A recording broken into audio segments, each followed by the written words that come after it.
Television history has seen some legendary team-ups.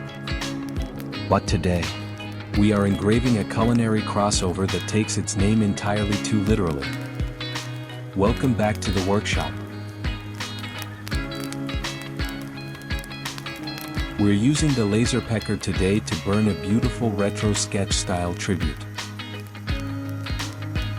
First up is the absolute queen of the kitchen, Julia Child, getting her recipe notes ready for an unforgettable menu.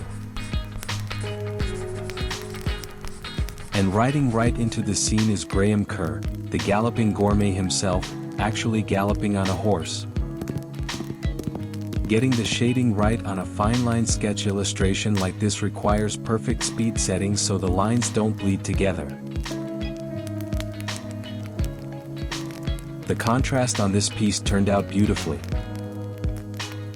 balancing the retro cartoon aesthetics with the clean wood grain makes these legendary characters instantly recognizable.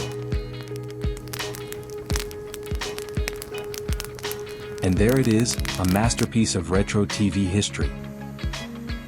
Let me know your favorite vintage show in the comments.